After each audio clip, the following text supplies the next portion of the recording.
Bonjour et bienvenue à vous tous ceux qui nous regardent et nous suivent régulièrement dans Bonjour d'Algérie à travers le programme de Canal Algérie. En tout cas, merci de nous suivre. On est très heureux en tout cas de vous accompagner chaque jour à travers que ce soit ici à Alger ou à travers les stations régionales donc de tout le pays. En tout cas, on est là. Et on sera là jusqu'à 9h30 aujourd'hui. Nos rubriques habituelles, vous les connaissez. Le sport, pour commencer avec Ramzi Mhamdi qui est déjà prêt. Bonjour Ramzi. Bonjour Amel. Comment ça va? Très très bien. Une belle actualité ce matin. Oui. Donc pour ceux qui suivent particulièrement le football, ils seront heureux aujourd'hui d'avoir une actualité bien riche. Et nous aurons également donc Samira Hadjamar dans un tout petit moment. Elle nous emmènera du côté de Tébessa, découvrir un village ancien, surtout c'est de Castel dans la wilaya de Tébessa, un site pro-historique. Elle va nous en dire tout à l'heure un peu plus. En tout cas, c'est riche et c'est plein donc d'histoire et de patrimoine archéologique. En tout cas, on en saura plus avec elle tout à l'heure. Yazid Aït Mahidine sera également parmi nous dans sa rubrique So. Aujourd'hui, il nous parlera de l'actualité comme à chaque fois.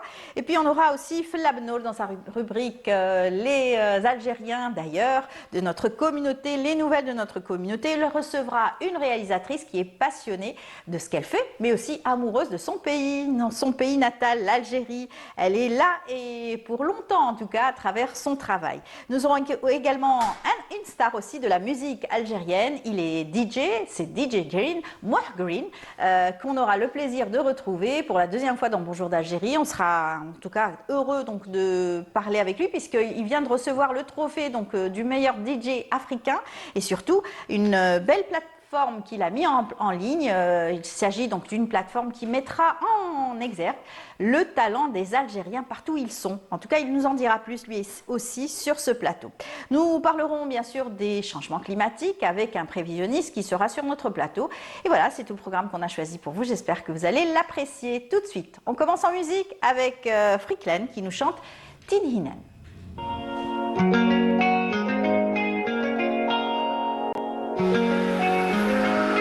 سميني صوبني وزيدينا وبني قولوا لها جاوبني حكاية بينا وبني شوفوا حالي لا بيهبوا هالي قولوا لها جاوبني حكاية بينا وبني ستت من هيتا جاتك راسين الهيتا درهقت وردوا بغنكي باني اسنكي باني استت من هيتا جاتك راسين الهيتا درهقت وردوا بغنكي باني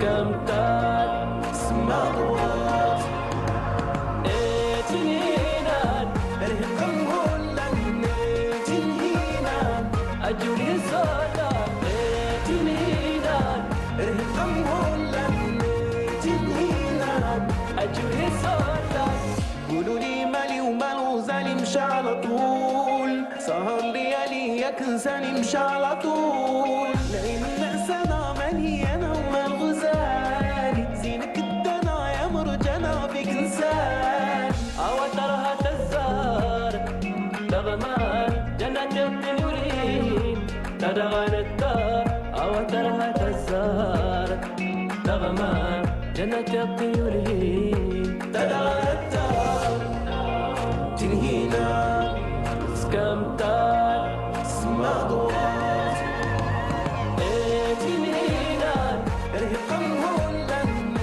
تنهينا أجولي صلاة تنهينا رهقم هولن تنهينا أجولي صلاة تنهينا رهقم هولن تنهينا أجولي صلاة تنهينا. En tout cas, c'est une belle chanson qui, j'espère, vous met en forme de bon matin pour nous suivre. Nous sommes avec Ramzi Mhamdi qui est déjà prêt pour nous annoncer les bonnes nouvelles. Ça va en tout cas faire plaisir à tous les amateurs donc, de football. Le trophée va faire son apparition. Bonjour encore une fois, Ramzi. Bonjour Amel. Bon, c'est un privilège, Oui, on pourrait dire. on va en parler. Oui, on va en parler. Dans un moment. Oui, d'accord. Juste après cela.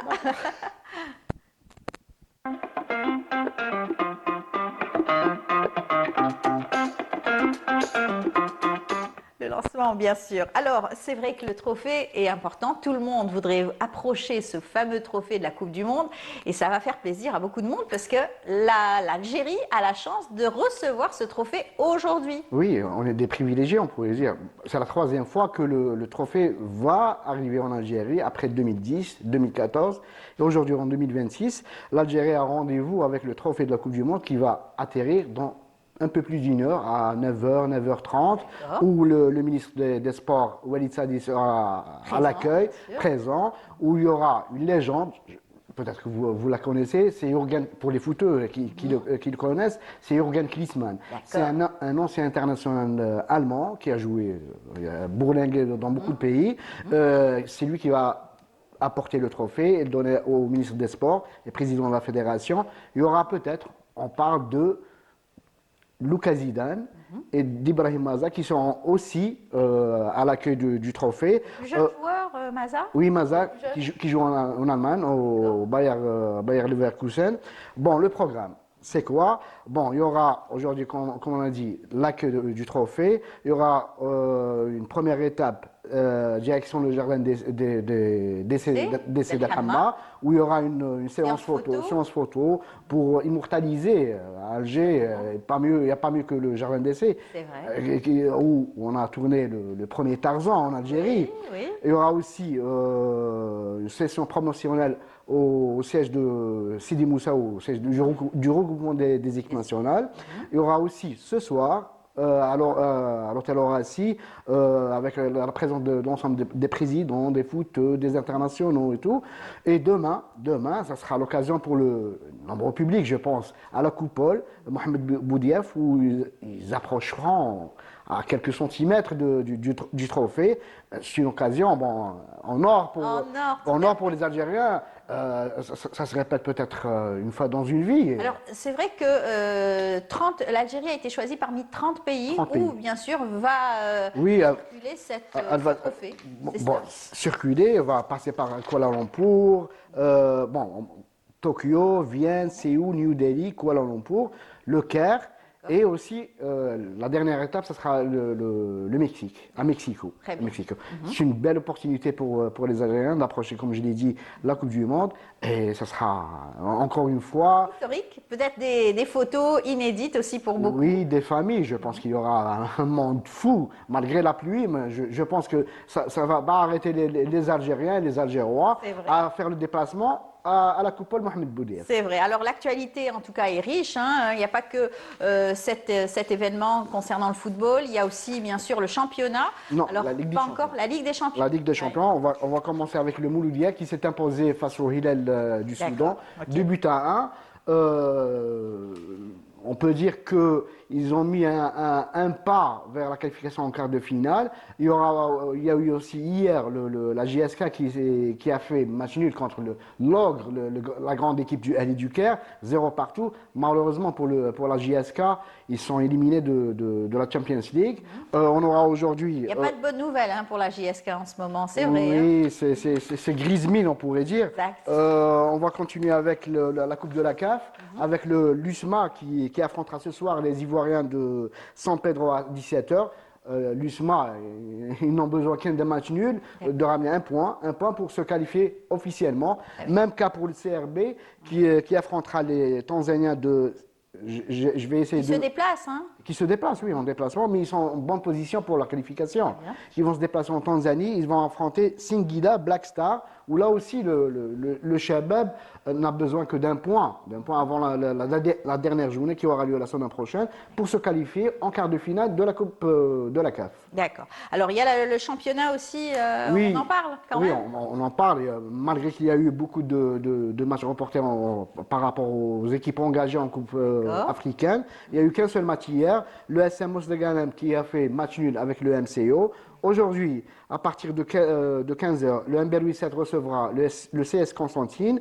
L'AS Sochlef, à partir de 16h, recevra la JS Saoura. L'entente de Sétif, à partir de 18h, recevra le MBR Bayad. Alors que les matchs Akbou Jiaska, Ben Aknoun Mouloudia, CRB Khenchela et le Mouloudia contre le Paradou ont été reportés à une date ultérieure. D'accord. En tout cas, il y a beaucoup donc, de matchs prévus, même s'il fait mauvais temps, Oui.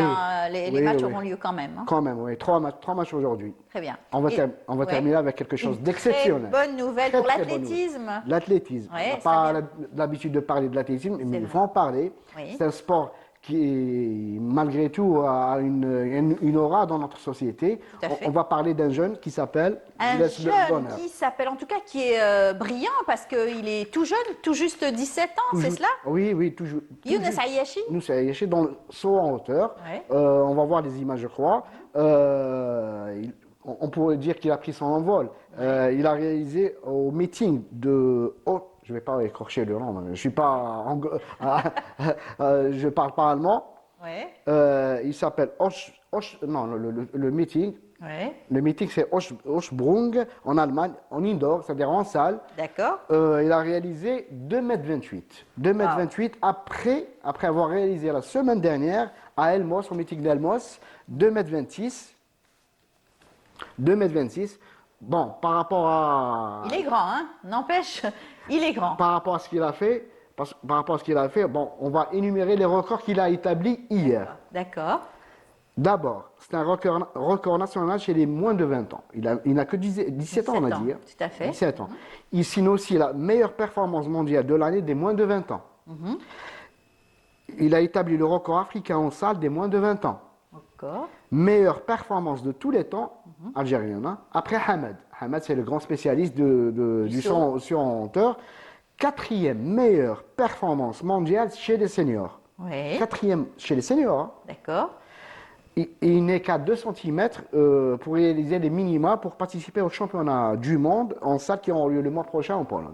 D'accord. C'est un prodige. C'est un prodige. En tout cas, on lui souhaite tout le courage qu'il mérite. Et puis, bien sûr, j'espère l'emblème qu'on l'accueillera national. ici. Oui, pourquoi pas. C'est ce que je lui ai dit. Je vous ai dit ce matin d'ailleurs. Oui, hein. oui. Inch'Allah. Parce qu'il tourne, il fait les meetings, donc on espère l'attraper un jour ici Pourquoi pas. au Bonjour. Très bien, pourquoi pas. Merci beaucoup en tout cas, Ramzi, pour toutes Merci, ces bonnes Ahmed. nouvelles. On attendra aujourd'hui l'actualité. Oui, qui ça va sera le faire, fil rouge, hein. Le buzz.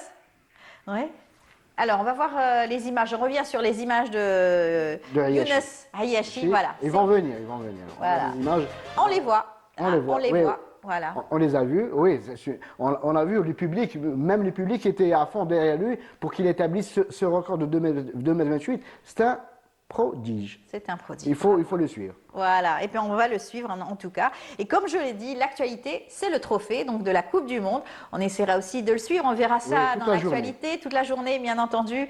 L'arrivée donc de la Coupe et surtout les stars qui seront aussi, qui accompagneront bien sûr ce trophée. Et puis on aura l'occasion de le revoir à travers bien sûr la coupole. Demain, c'est cela? Oui, Demain, on aura même au jardin d'essai pour des photos. Oui, des points au journal de midi. Et ce soir, sur Canal Foot, avec Hakim Kshroud et Sarah Derbel, on reviendra plus amplement sur l'arrivée du trophée de la Coupe du Monde. Très bien, c'est une page spéciale. Hein. Oui, pas spécial. Voilà, merci beaucoup Ramzi pour toute cette actualité. Merci à On toi. continue, je vous invite à rester. On aura l'occasion donc de parler d'autres sports. Le judo, ça te parle? Oui, bien sûr, bien sûr. Oui. C'est un sport qui est complet aussi. Hein. Oui, Oui, on a eu beaucoup de performeurs dans le judo et j'espère, oui, on voit les images avec les anciens et on espère que le judo revienne sur Ouais. la scène internationale. Pourquoi pas? En tout cas, il y en a pas mal donc, des champions qui ont réussi à faire donc, monter l'emblème national et Oui, à chaque on fois, est fiers, n'est-ce pas? championnat du monde, championnat d'Afrique et au championnat olympique. Exactement. Eh bien, nous, on va te laisser suivre ce reportage. C'est un reportage donc signé Samia Boirour qui nous fait découvrir un couple qui est passionné parce qu'ils ont déjà une école où ils forment des jeunes qui seront des futurs champions, pourquoi pas, de judo. Et cette fois-ci, c'est le couple, donc Saïd et Kahina Smah, qui sont un couple donc, dans la vie, mais aussi dans le sport, à travers donc, leur passion pour le judo. Ramzi, merci beaucoup. Merci à toi, Ahmed. À la semaine prochaine. Inch'Allah. Voilà, et puis on invite le téléspectateur à suivre ce reportage. Ils ont honoré l'Algérie dans plusieurs pays du monde dans la discipline du judo. Si Kahina est championne d'Afrique aujourd'hui, c'est grâce à son maître et époux Saïd Smah. Dans cette famille, Le sport au quotidien est indispensable. Le sport, c'est sacré chez nous, ouais. On a construit cette école pour recevoir des enfants. Et nos enfants, ils sont tout le temps avec nous. On aime ce qu'on fait. On aime transmettre. On aime donner de la joie pour les enfants, comme on les donne pour nos enfants. Parce qu'on ne peut pas aimer les enfants d'autres si on n'aime pas nos enfants. Tout ce qu'on souhaite pour nos enfants, on les transmet pour nos élèves qui sont là. On accueille des enfants dans un dojo, comme on dit en japonais, l'école de la voix. Et c'est comme si on les accueille dans notre salon, dans notre chambre. On est en couple, on reçoit les parents et les élèves avec nos enfants. J'ai commencé le judo à l'âge de 32 ans.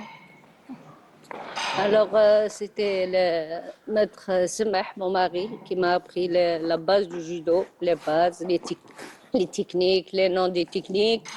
Et il m'a formé comme entraîneur éveil judo, 3 ans, 6 ans. C'est la section la plus difficile. Je travaille avec les enfants.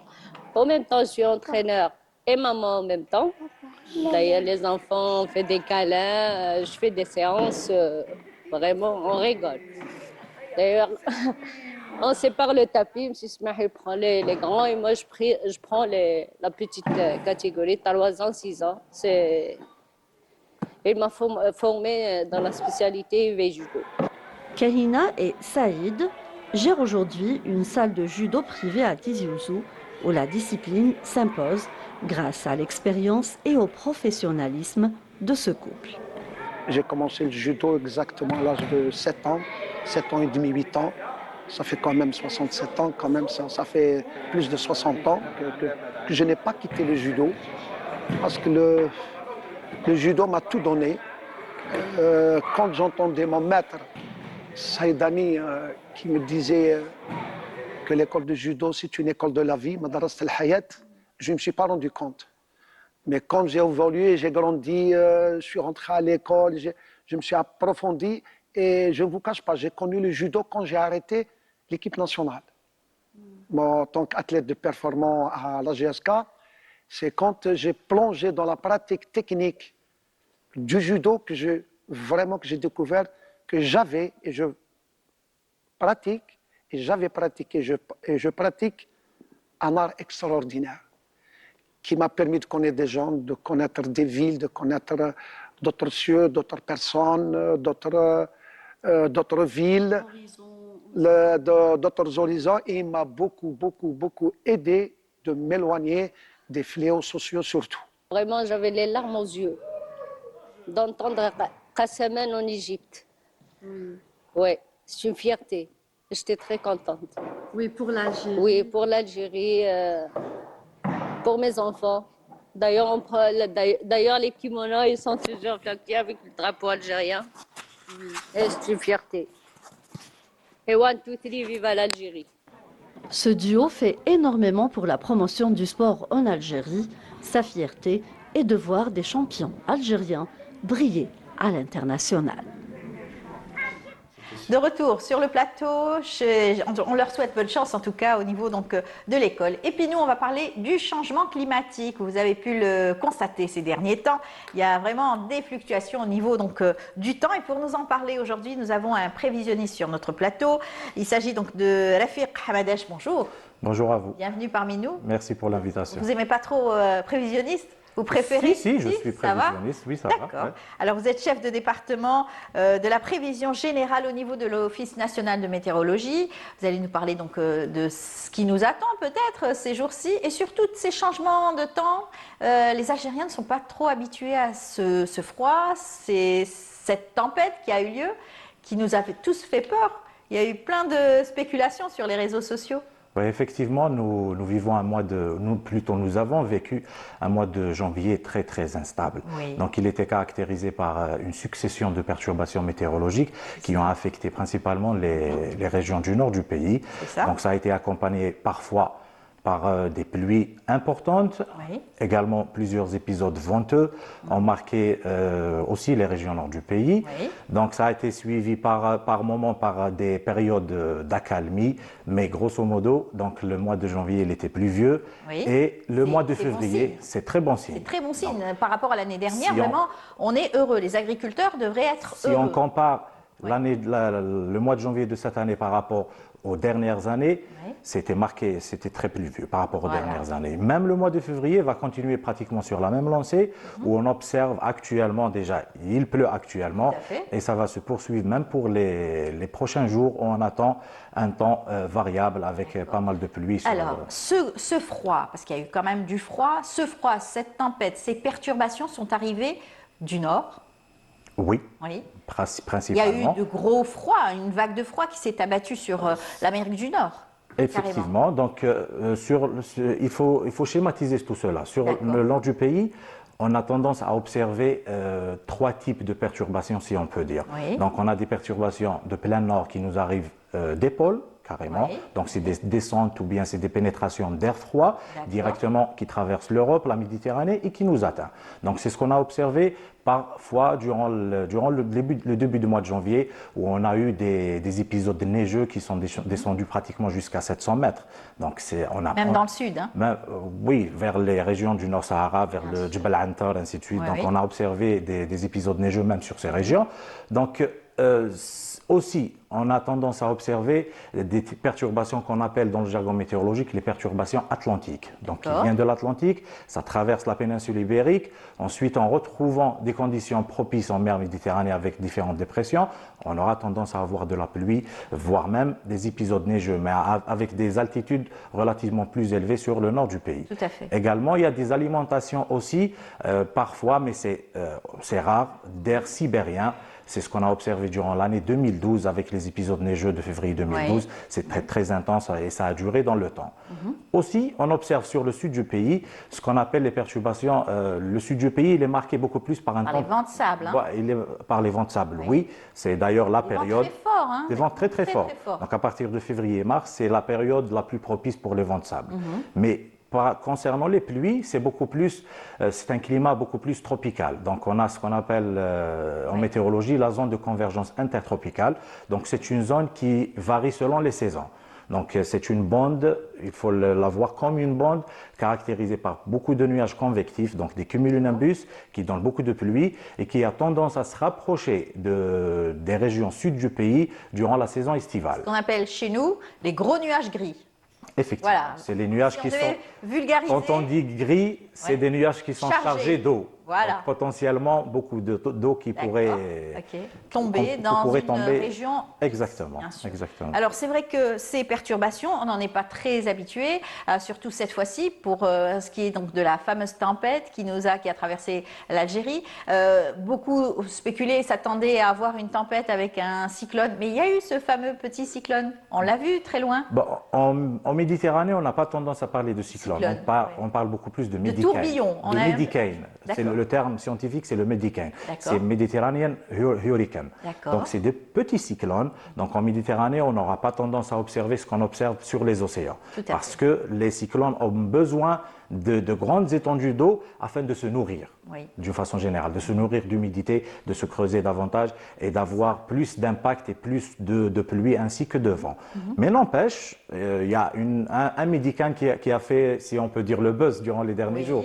C'est ce qu'on a observé, c'était beaucoup plus vers le large de la Tunisie, c'est la dépression Hari qui a atteint des valeurs... Tunisie en Ouais, a souffert d'ailleurs. exactement, la Tunisie, même le sud de l'Italie. Donc la situation qui a... Portugal aussi. Le Portugal, c'était Un peu plus loin. la péninsule ibérique, c'est durant les dernières 48 heures où on a observé plus de 700 mm. 700 mm, c'est l'équivalent d'une année de pluie sur les régions nord du pays. Waouh. C'est exceptionnel. En 48 heures, donc d'ailleurs, on a vu plusieurs villes qui ont été inondées. Mais revenons principalement à la dépression Hari. Donc, c'était beaucoup plus vers le large de la Tunisie. Pour nous, on appelle ça un complexe dépressionnaire. Donc, il est composé de plusieurs dépressions. Donc, la dépression qui nous a touchés, elle était de moins envergure. Donc c'est pour cela qu'on a eu tendance à ne pas avoir des vents violents ainsi que de pluie pour cette perturbation. Ensuite, ce qu'on a observé entre la dernière fois où il y a eu les vents qui ont atteint ou dépassé les 120 km/h, c'était une autre situation. La dépression, elle était tout aussi creuse. Il n'y a pas eu de nomination pour cette fois-ci, parce que la nomination des dépressions, elle se fait en fonction de l'impact. Plus l'impact est fort, on a tendance à lui donner un nom, mais pour la perturbation qui nous a touchés, il n'y a pas eu de nom, mais ça a été violent quand même sur les régions nord du pays. Donc ça a nécessité un basculement vers une vigilance rouge. Voilà, donc un bulletin météo spécial, bien sûr, qui a été émis plusieurs fois, qui a été relevé, je crois, après 3 jours. L'anticipation, elle a été faite la veille pour le BMS. Donc ça a commencé le mercredi et le jeudi. Donc le mardi, on avait émis un bulletin météorologique spécial signalant des vents, en l'occurrence de vents forts dépassant les 120 km/h.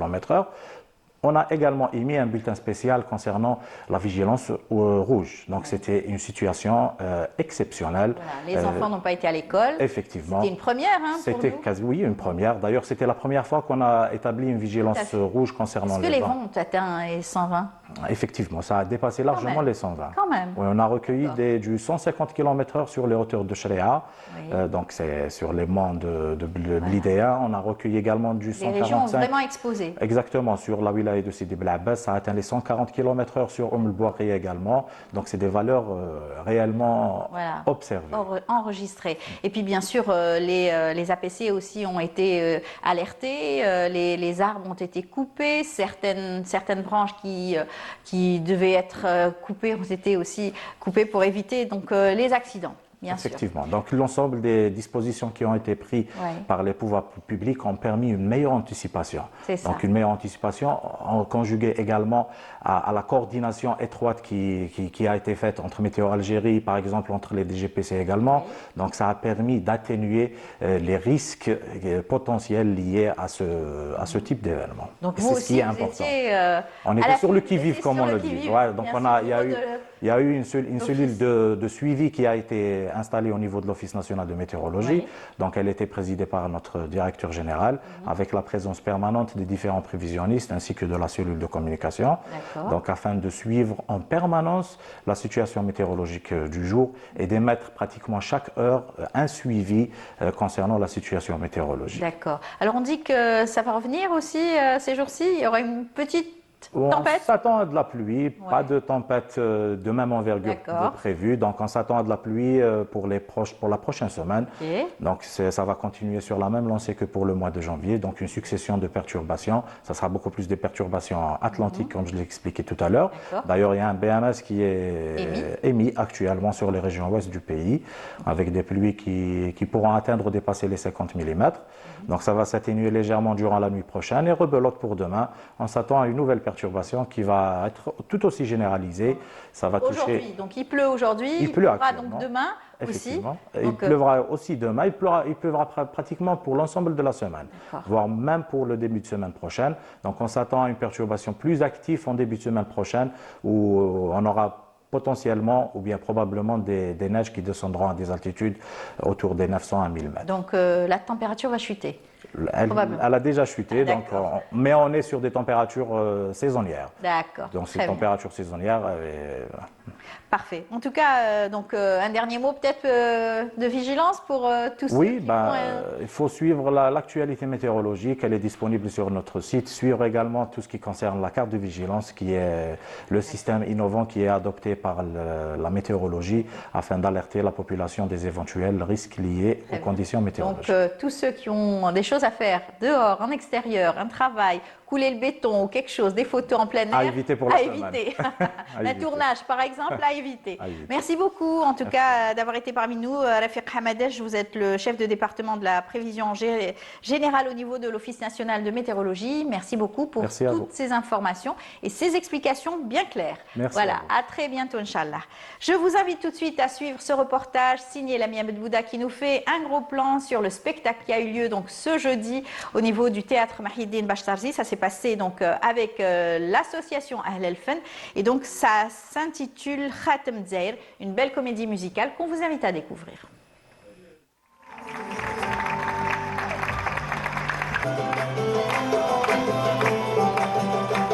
Khatem Dzaïr, une comédie musicale caritative au profit de personnes atteintes de cancer. Elle a été présentée ce soir sur les planches du Théâtre National Mahieddine Bachtarzi. Un événement produit et orchestré par l'association Ahl El Fenn. Pour moi, c'est ma fierté. Peut-être c'est égoïste de ma part de le dire, mais je suis tellement fière de cette belle jeunesse.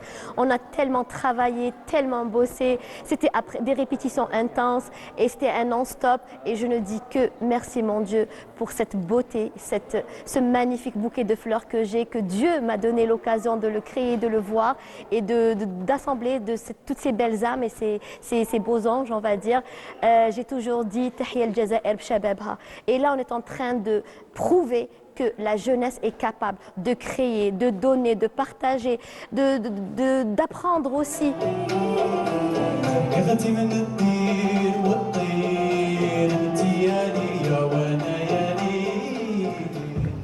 Tiré du poème lyrique et populaire Lachir, Awisha ou Harraz, dont l'intrigue tourne autour d'une bague de mariage que Lachir et sa cour devront rechercher aux quatre coins de l'Algérie. Ainsi, on découvrira les us et coutumes et traditions musicales de chaque région. Et c'est signé le jeune chorégraphe Shakir Bourahla.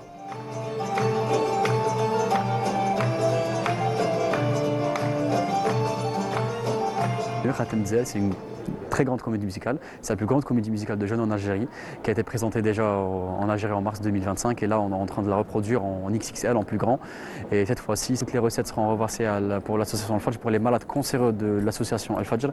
Et du coup, c'est pour ça que plus de 100 jeunes se sont réunis, de jeunes talents algériens se sont réunis pour développer, et créer et aussi préserver le patrimoine algérien en même temps et aider les gens malades de l'association Al-Fajr.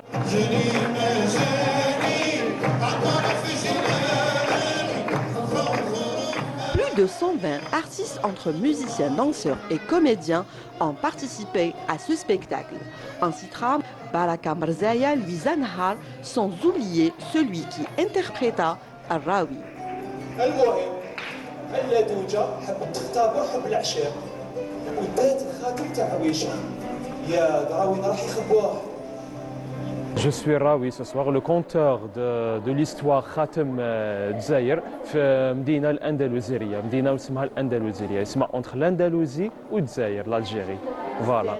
Mon rôle, c'est de présenter chaque région. Déjà, dès le commencement, de présenter l'Est, l'Ouest, le Sud, Qbaïl, Alger, voilà, toutes les régions de l'Algérie et toutes ses traditions.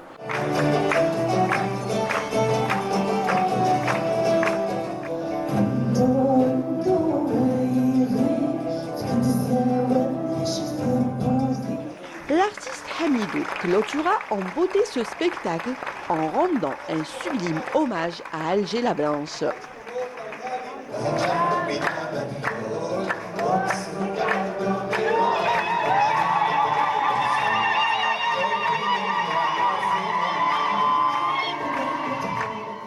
Alors je suis très heureux de participer dans ce spectacle, dans ce merveilleux spectacle. Je suis invité à la Koulihal par l'association Ahl El Fenn et qui font beaucoup d'efforts, de progrès, de belles choses pour la culture algérienne et pour le patrimoine national. Je leur souhaite beaucoup de succès et c'est avec fierté que je participe avec eux. À travers ces tableaux chorégraphiques, poétiques, le spectacle a célébré la beauté, la diversité et profondeur du patrimoine culturel algérien.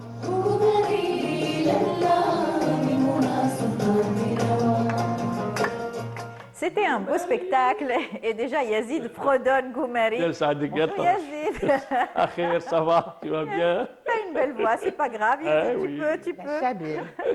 Comment ça va? Ça va, la baisse. Tranquille. Oui. Un week-end tranquille, t'as pas été tranquille. promené avec Dassine? Si, je me suis promené seul. Ah, seul cette fois-ci. Au Kitani, donc voilà. On a maintenant des promenades partout. Hein. Très bien. Samira, bonjour. On a la chance, bonjour Amel. Comment ça va? On a la chance d'avoir la mer au centre-ville. On a cette chance, tout à fait. On devrait être en vacances toute l'année. Exactement. avec une mer à proximité. Samira, comment ça va? Tu vas nous emmener du côté de Tébessa? Du côté de Tébessa à Gastal. Gastel ou Gastal? Gastel. C'est une prononciation. Voilà. Ouais, à chacun sa prononciation. Oui, un L'essentiel, parc. c'est que les informations soient là. Exactement, un parc archéologique très très intéressant à visiter, à découvrir. On va le découvrir tout de suite. Juste après ça, on y va?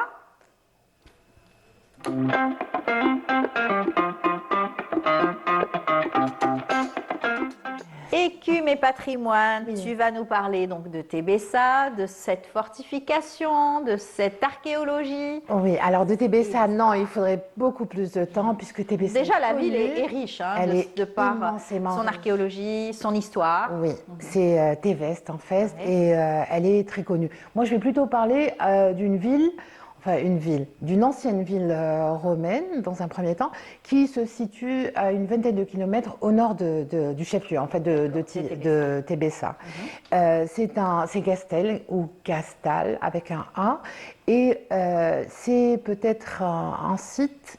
C'est l'un des sites les plus connus des archéologues, mais très peu connu des visiteurs, des touristes, des gens de passage. On connaît Tébessa, on va à Tébessa parce qu'il y a le temple de Minerve, il y a le forum, enfin, il y a beaucoup de choses à Tébessa. La ville en elle-même est un musée à ciel ouvert, tout donc la structure de la ville. Gastel, c'est la même chose, c'est à 20 km, c'est quelque chose de très spécial de par son architecture. Architecture, on est en pleine nature, hein, on est dans les bras ce qu'on appelle Djibel Dir, avec un Y, pas dire, voilà. Et on a un exemple d'architecture funéraire incroyable sur plusieurs strates de l'histoire. En fait, c'est un site, c'est une nécropole proto-historique, mais ça va jusqu'aux Romains et c'est traduit par des tombes funéraires. En premier lieu, ce qu'on retrouve là-bas, c'est énormément de dolmens. Ils sont pas très grands, mais ils ont une architecture assez spéciale. Certains ont des pierres, il y a des formes circulaires en fait, des dolmens comme du mégalithique, comme pour Astérix et Obélix, kiff kiff. Et déjà ça traduit qu'à l'époque, il y avait déjà des constructions. Ensuite, on a des basinas, des tumulus, on a des tombes qui sont sous terre, des cystes et des coffres. On enterrait les gens sous une dalle de pierre. Elles sont encore visibles. Hein. Il y a aussi... on voit donc alors, ce qu'on voit, c'est un dolmen. Voilà. Alors, ce qui est encore plus intéressant, c'est qu'on a trouvé de la poterie, de la céramique. On en a trouvé par centaines. On a trouvé plus de 400 pièces, des plats, des cruches, des céramiques. Et c'est ce qu'on appelle du mobilier funéraire. On le retrouve dans la tombe, mais c'est aussi les objets on va dire, domestiques que les gens utilisaient dans leur quotidien. Et cette céramique traduit, c'est de la fabrication humide, hein, locale. Et on va dire ça relève du génie, hein. Il y a des motifs. Il y a un label de céramique Gastel. On les reconnaît au départ, les plus anciennes, c'est des monochromes. Donc elles sont un peu simples. C'est fait avec des motifs noirs et rouges, mais ça reste très simple, très sobre. Ensuite, il y a eu la polychrome et là, il y a eu une évolution dans la technique de fabrication des céramiques et ils ont rajouté, donc le fond est plus clair. Il y a toujours du noir et du rouge avec d'autres formes. On a des plats à embelliques. Tu sais, des plats qu'on utilise aujourd'hui encore, eux ne tenaient pas les plateaux comme ça. Ils les tenaient, il y avait on va dire un creux au milieu du plat. C'est comme pour Talmous Couchou en fait. Ouais. Et les plats, je te jure, c'est les mêmes qu'on utilise aujourd'hui. Ben, ça doit avoir une incidence. C'est clair. Voilà, donc beaucoup. Mais à l'époque, c'était... Genre de cheminée, c'est ça. Et puis, ils ont surtout, tu sais, les coquetiers. Ils ont des vases coquetiers, mais très bien faits. Les coquetiers qu'on utilise aujourd'hui pour mettre son œuf le matin, pour prendre le petit-déj. Je pense aussi. Peut-être. Tout a été pensé. Hein, mais tout ça, ça relève de la sophistication. Hein. C'est une évolution notable. C'est repris au jour d'aujourd'hui. Bien sûr. Et pour les gens qui croient avoir inventé le coquetier, non, c'est quelque chose qui existe. Même Et les on les plats. trouve où ces coquetiers? Alors, le plus gros de la collection, bien sûr, il y a des choses qui ont été emportées en France parce que les fouilles, elles ont commencé pendant la colonisation et c'est-à-dire à partir de 1918, en tout cas le début du XXe siècle. Et il y a eu, ça s'est poursuivi. C'est Raïgas dans un premier temps, ensuite Meunier. Ensuite, après post-indépendance, il y a constamment des recherches qui se font. Tout n'a pas été découvert. Le plus gros des pièces qui ont été retrouvées, la céramique et ce lent. Alors j'ai travaillé sur ma source, c'est Gabriel Camp. Ça a été transporté au musée du Bardo. À l'époque, c'était là-bas, mais je pense qu'il doit y en avoir aussi au musée des Antiquités. Il y a des pièces fabuleuses. Ça relève du génie, donc numide dans un premier temps, et avec des influences de Carthage, parce qu'on est près de la frontière algéro-tunisienne, on est tout près, c'est comme ça, et des influences aussi grecques. Parce que c'était à l'époque la sophistication, enfin voilà, la tendance, ce qui faisait la tendance, mais la construction est numide. Ce qu'on peut retenir de ce site, c'est que il y avait des gétules et des numides. Les gétules sont des numides. Et les numides sont des gétules aussi. Ils prennent racine chez les Libyques. Ce sont les habitants de l'époque, les Algériens de l'époque. Les Romains ont fait, les Français par exemple, ont fait ce que les Romains ont fait avant eux. C'est un même peuple, mais on va dire, qui se localisent. Les Numides sont plutôt agriculteurs, bon c'est des guerriers aussi, sont plutôt sédentaires, ils se sont sédentarisés. Les Gétules, non, c'est un peuple nomade ou semi-nomade qui allait jusqu'aux limes en fait. Les limes, c'est les frontières Sahara en fait, jusqu'à Biskra. Biskra est une porte, les Romains ne sont pas allés au-delà, voilà. On trouve encore des vestiges. On serait curieux de savoir qu'est-ce qu'ils auraient fait du côté du Sahara, les Romains, ils ont fait des constructions aussi, mais adaptées à la région, au climat. Ici, ce que les archéologues ont découvert, c'est que Gétules et Numides ont cohabité et ont formé donc le castellum, qui est Gastel veut dire castellum en latin, c'est une déformation. Et ils ont cohabité et ils ont créé une agriculture. Ils ont travaillé la terre, ils sont installés. On a encore à Henshir El Goussa, c'est pas très loin, c'est tout à côté. On a un petit village romain ancien qui existe. On a le pan de Gastel qui est un pan romain, et on a un aqueduc en fait. On a des choses encore qui restent. La région est très belle. On a vu les photos passer. C'est en pleine nature pour les céramiques. Il faut aller au musée pour les voir. Cette céramique m'interpelle aussi. On aimerait savoir à quoi ça sert. À quoi ça sert? Je sais pas. En tout cas, le plat qu'on a vu passer servait au pain, à la fabrication de la galette. Voilà. Donc chaque ustensile, mais c'est considéré comme de la vaisselle sophistiquée, ça faisait partie du mobilier donc funéraire, mais utilisé à l'occasion de banquets, on connaît de cérémonies. Voilà, de cérémonial, de rites. Voilà. Donc ça relève. Gastel, c'est au niveau de Tébessa, à 20 km. À 20 km. C'est en allant vers Bir el-Ater, Voilà, en allant vers. On est plutôt vers le nord. Voilà. Donc, toute cette région, avec Mochot, avec Bel-Ater, Tébessa, et la frontière avec Sogaras aussi, c'est des régions extrêmement avec Rissa, avec Daourouch, avec... Voilà, exactement. C'est toute cette région qui est immense. Elle vaut le détour. Elle vaut le détour pour la visite, avant d'arriver à Tébessa, bien sûr. Voilà. Il y a même une maison d'hôtes, je pense, du côté de Daourouch. Il y a plein de maisons. Oui, il y a des maisons d'hôtes. Oui, il y a une maison d'hôtes, il y a aussi un hôtel en place. Oui, il faut y aller à Sogaras. Il faut y aller. Il faut aller parce que c'est la cité de Saint-Augustin, mais pas que. C'est beaucoup de choses à découvrir. En tout cas, grâce à toi aujourd'hui, c'est une très belle destination. Donc cette céramique, le lieu déjà, il y a le pont, surtout les dolmens qu'on a pu découvrir de ce côté-là. Alors dolmens, coffre aussi, basinas, tumulus, tout ça, c'est ce qui fait le cachet de Gastel. C'est une architecture archétype maghrébine.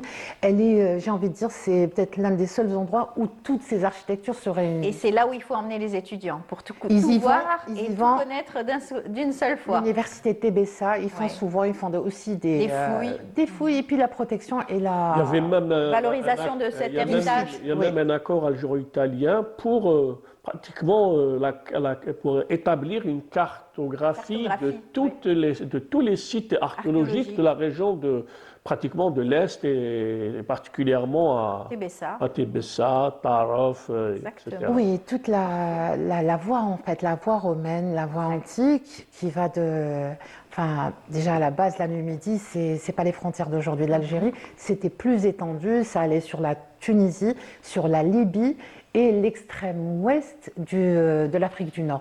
Donc tu vois jusqu'à la Moulouya en fait. Donc ensuite, il y a eu, et c'est une question de mode de vie à mon avis, et de guerre tribale, hein, c'est comme ça, un découpage. La Numidie, c'est plutôt vers l'est, les Gétules sont vers le sud, et puis la Césarée romaine, les Numides, il y en a beaucoup, et à Tébessa aussi, ça s'est passé. Il y a eu des décrets, par exemple, Septime Sévère avait donné le droit à la citoyenneté. Donc les Numides passaient sous un autre statut. Voilà, ils avaient une évolution de carrière, ils pouvaient même espérer être empereurs, et on a eu, je crois, 2 ou 3 qui ont gouverné. Et puis de l'autre côté, c'est la Césarée donc romaine, c'est Juba II, hein, à partir de Juba II, Ptolémée.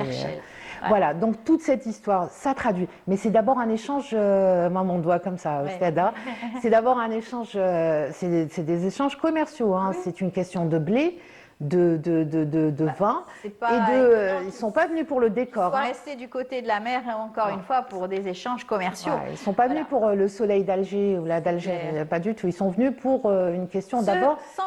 S'enrichir, voilà. Merci beaucoup, Semira.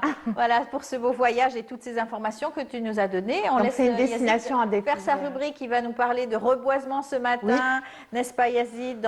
Oui, on va parler un peu de... Oui, bien sûr. Oui. Juste après le jingle, bien sûr, tout de suite avec Yazid.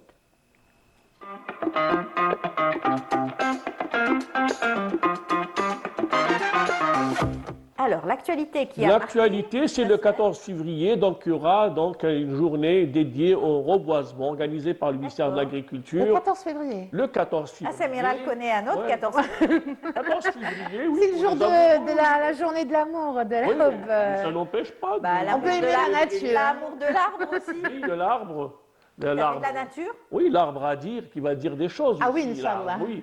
Et donc, il y aura la plantation, donc ils ont placé la barre haute, c'est 5 millions d'arbres, dont 100 000 arganiers. 100 000 arganiers, donc avec l'association Algérie Verte, donc Khadara Bi'idnillah. Donc il y aura ce travail de reboisement sur le territoire national. Donc, il y aura même pour l'arganier. Oui, 100 000 arganiers, 5 millions d'arbres. Ils ont dépassé déjà la barre de 1 million d'arbres l'année dernière, donc l'édition de 2025.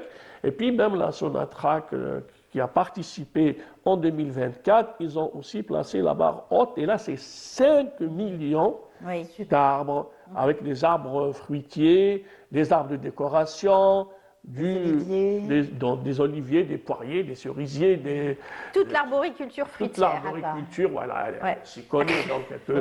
Voilà, et puis il y a aussi des arbres qui répondent à la spécificité du sol et du climat. Et puis la période, elle est propice pour la plantation, puisqu'il y a des pluies, c'est la période des pluies, donc elle est très très propice pour... Le prévisionniste nous a dit que ça faisait du bien au sol, hein, n'est-ce pas? Oui, donc il y aura aussi peut-être...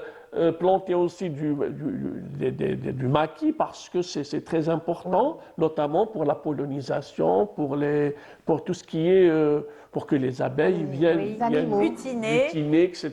Donc tout ça, c'est très important. C'est un bel équilibre en tout cas de la nature. Oui, pour l'équilibre, pour la biodiversité, c'est très très important. Donc, chaîne trophique. Retenez la date, le 14 février. Donc, à vos arbustes, et puis tout le monde doit s'y mettre pour prendre part à cette grande opération. So green. Mettez vos bottes et bien sûr, prenez vos ustensiles et vos instruments, bien sûr, pour pouvoir planter votre arbre. So green, parce que nous allons recevoir DJ Green dans un tout petit moment. La star d'aujourd'hui, n'est-ce pas? Oui, on va parler également de soft power, puisque le ministère de la Communication et le ministère de la Culture ont organisé avant-hier donc un événement dédié au soft power. Le soft power, donc le soft power, aujourd'hui tout le monde parle de soft power. Ce qu'on fait aujourd'hui, par exemple un bijou comme ça en fait, qui reflète l'identité du pays, c'est un petit peu du soft power. Donc dans les relations internationales, c'est en 1990 que Joseph Hennier donc, qui a lancé ce projet de soft power, et c'était essayer donc d'attirer les investisseurs, ceux qui vont, par exemple, dessiner une image particulière, une image attractive d'un pays. Donc, on va y aller par la persuasion pour les amener. Donc, et puis aujourd'hui, par exemple, quand on parle du couscous, quand on parle de toute la diplomatie culturelle, tout ça, ça fait partie du soft power. Les États-Unis, c'est eux qui ont commencé déjà par utiliser ce concept dans les années 90, mais il faut dire que Confucius a déjà parlé de soft power. Déjà bien loin. Oui, déjà loin. Aujourd'hui, les Chinois, avec l'Institut Confucius, font du soft power. Et l'Algérie, également, à travers, par exemple, le foot, c'est une manière aussi de vendre cette image de marque à travers le foot, à travers le One, Two, Three, Viva l'Algérie, qui devient aussi un slogan qu'on peut répéter un peu partout dans le monde. Et ça vend. Qui identifie l'Algérie. Oui, qui identifie l'Algérie. Donc, il y a tout un travail à faire par rapport à ça. Il y a des indicateurs par rapport à cette performance économique, cet envol économique également, vend aussi cette image. On peut parler du mode de vie, du couscous, du caftan, de tout ce qui compte. Oui, plein de choses qui... Les sites archéologiques, par exemple. En fait, ils sont aussi... l'artisanat, la culture qui va être mise... En fait, c'est une image de marque, c'est un rayonnement différent, c'est une réponse, mais c'est aussi de la résilience, le soft power. On apporte une autre image de marque, mais tout en vantant l'artisanat, d'ailleurs, il y a beaucoup de projets qui ont été lancés, et les arts et la culture. Ça accompagne, en fait, c'est en parallèle à l'économie. Et aujourd'hui, le soft power se conjugue à l'heure de la numérisation, avec le web 3.0, avec le 4.0, avec le 2.0. Donc c'est aussi une question de maîtrise de technologie et comment véhiculer tous nos contenus qui vont vendre l'image de marque d'un pays à travers donc les plateformes, à travers et ce que fait également notre chanteur DJ que nous allons recevoir par rapport à l'Afrique, c'est quelque chose d'extraordinaire. Il a mis en ligne. Oui, c'est carrément du soft power. Donc, il y a eu ce travail donc, enfin, je pense même aujourd'hui, il y a cette rencontre sur le soft power organisée par le ministère de la Communication et le ministère de la Culture. Donc, c'est en fait montrer l'attractivité d'un pays à travers la persuasion, à travers de faire participer les gens. Également, par exemple, le Centre culturel algérien à Paris, à travers la diplomatie culturelle, participe également, contribue à ce travail La Grande Mosquée de Paris qui organise. Oui, la Grande Mosquée de Paris également. L'histoire aussi en fait partie, l'histoire donc d'un pays, de notre pays, la glorieuse guerre donc de libération nationale avec son histoire douloureuse, mais qui fait aussi faire à travers donc l'histoire, à travers les livres, à travers donc le partage donc de nombreuses personnalités. Oui, en fait, le soft power. Tout à fait, à travers, bien sûr, aujourd'hui c'est la date du 8 février, c'est aussi Serhiet Sidi Youssef. On en parle à travers aussi. Donc, de l'histoire des Gétules et des Numides. Oui. Aujourd'hui, le son algérien et le son tunisien a été pratiquement, c'était le résultat de ce bombardement de l'aviation française qui a touché même la Croix-Rouge, même le camion, le transport de la Croix-Rouge internationale, des humanitaires. Donc je voulais dire que dans le soft power, on convoque également l'histoire, l'héritage culturel riche, par exemple des grands écrivains qui font aussi un travail de soft power. Est-ce que je peux donner un exemple concret, et j'ai remarqué ces derniers temps, c'est l'impact du soft power. C'est que, par exemple, au JT du Sénégal, on parle de l'Algérie. Et hier ou avant-hier, je crois il y a 2 jours, c'était un reportage sur Déclic Nord. Oui. Donc ça, c'est un rayonnement de l'Algérie jusqu'au Aux Sénégal. États-Unis aussi. Aux On États-Unis, parle au voilà. journal télévisé donc, Ça, de c'est l'Algérie, de la un des destination impacts, en Algérie fait. par exemple. Donc je regarde le JT Voilà. sénégalais pour voir des reportages algériens. Très Oui, bien. intéressant. c'est vrai, il y a eu même un Américain, Andrew Student, qui est parti à Janet dans une tenue de cosmonaute pour montrer les images de Janet, de Jinnah, pratiquement pour montrer aux Américains ce que c'est que ce paysage lunaire qui est Janet. C'est vraiment, c'est magnifique. Et puis, on ne peut pas oublier aussi le grand Nordine Melikchi, l'astrophysicien, qui a donné des noms de planètes à des... comètes, Oui, non, il a donné carrément des noms algériens, Durdura, Taman Rasset, etc., à des sites sur la planète Mars. Donc, vous voyez le travail qui se fait par nos chercheurs, par nos musiciens, par nos artistes, Par les etc. Algériens. C'est ça du soft Oui, power en et tout cas. pour terminer, on va parler également d'astronomie, puisqu'il y a l'Astronomy Picture of the Day. Donc, il y a une tradition, c'est que chaque jour, il y a pratiquement une image qui nous interpelle, une image pratiquement de la planète, que ce soit de la planète Mars, de Saturne, etc. Donc, il y a le Vissou Cassini, donc, qui a pratiquement capté une image de Saturne à travers le satellite. Donc nous allons voir les images. Voilà, il y a pratiquement beaucoup d'images qui ont été, qui ont immortalisé en fait un instant sur une planète, donc dans le système solaire. Donc, on voit par exemple Saturne, Mars, et puis c'est des Et images. quelquefois, on n'a même pas besoin donc d'avoir ce télescope. Et quelquefois, les images sont tellement, enfin, le ciel est tellement clair qu'on arrive à voir, même en pleine nuit, donc sans pollution lumineuse, on voit que les étoiles et aussi quelques planètes. Oui, il y a des satellites naturels comme Encelade, qui a été découvert dans 1781. Encelade également. Quand le vaisseau Cassini a montré donc cette Saturne, il a essayé de faire également un travail de contraste entre Encelade, qui est un satellite naturel, avec la planète Saturne. Très bien. Voilà, merci. L'événement. Rapidement. Le 12 février, il y a une journée d'études à l'université d'Oran, Belkhaïd.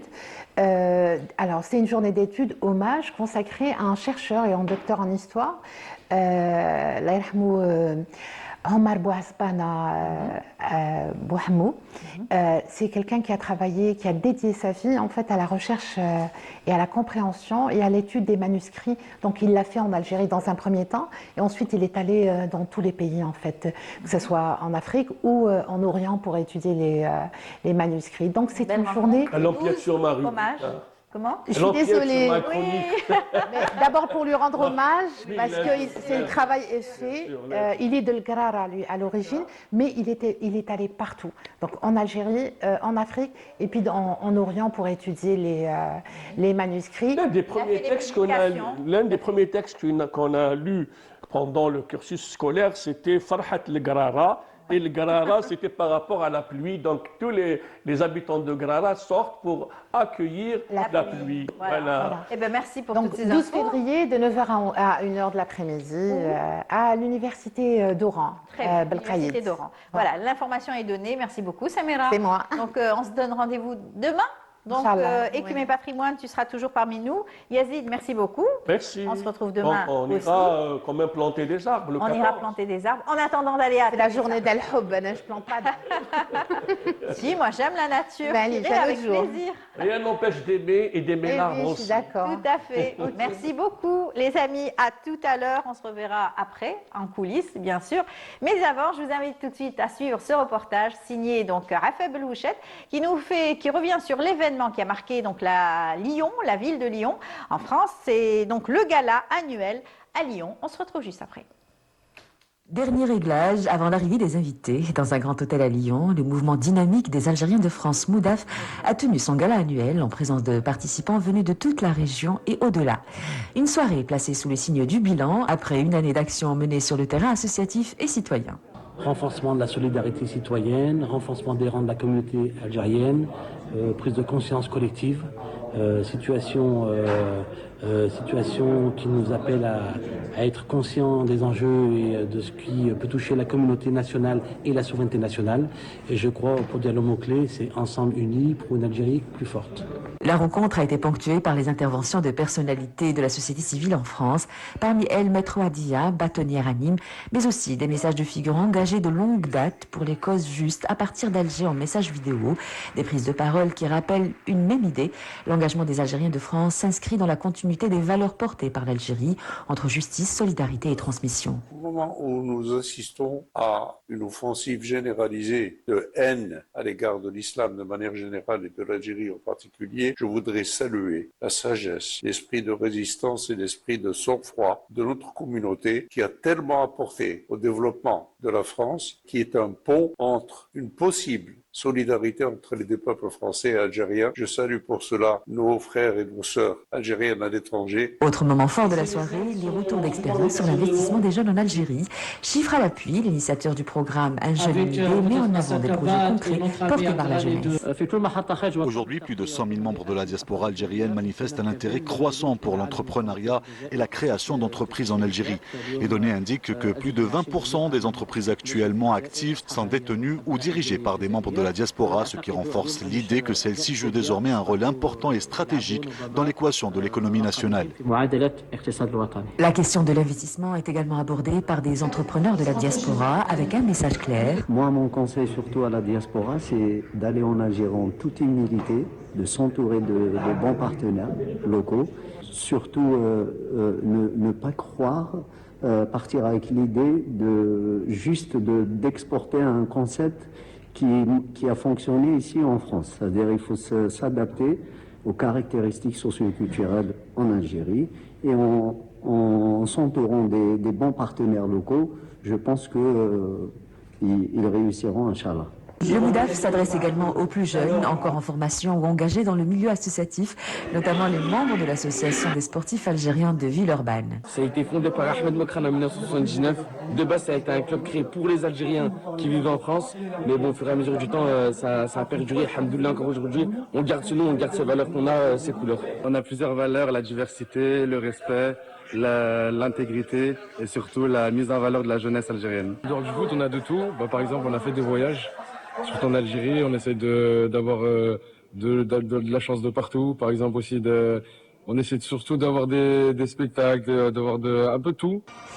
Des jeunes qui incarnent l'avenir du mouvement et les valeurs qu'il défend. Enfin, l'ensemble des représentants de la communauté sur place ont rendu un hommage appuyé au consul général Abdelaziz Maïouf. Côté perspective, l'année 2026 s'annonce dense avec plusieurs rendez-vous et initiatives déjà en préparation. Un agenda que le mouvement promet de dévoiler prochainement. Voilà, un agenda bien riche et en tout cas Fella sera là pour nous donner toute l'actualité de notre communauté. Elle a commencé déjà toute l'année dernière, elle continuera ce matin comme chaque dimanche matin, elle est parmi nous. Bonjour Fella. Bonjour Amel. Comment ça va? Ça va très bien. Très active. J'ai couru ce matin, j'avoue que il fallait toujours des petites choses à faire à la dernière minute, à vérifier s'il y a une information qui tombe à la dernière minute, par exemple. Alors, aujourd'hui on a deux invités. Ah oui, donc je te laisse présenter on a une invitée qui fait sa première télé algérienne, donc une réalisatrice qui vient de l'autre côté de la rive et commence à apprécier la vie ici. Elle ne veut même pas repartir. Dina Lawar, une jeune réalisatrice qui n'était pas prédestinée à faire de la réalisation ou du cinéma. Elle a été dans des domaines complètement très loin, je dirais, pas si loin que ça. Commerce et tu as travaillé aussi dans le domaine de la technologie. Ça se rapproche un petit peu de l'image et des nouvelles technologies. Donc Dina Lawar, merci d'avoir accepté notre invitation. Heureuse de t'accueillir, heureuse de partager ce moment de la première télé avec toi. Je suis ravie d'être là. Surtout que je t'avais vu arriver, on s'est vu tout à fait au début, à l'arrivée, et on s'est dit, on va attendre qu'elle fasse son premier projet, et je lui ai proposé au départ, elle me dit je fais mon premier projet et je viens faire. Et là, c'est mérité. Elle est heureuse d'être là, ici en Algérie. Sa ville de cœur, c'est donc Constantine, on l'a bien compris, c'est clair.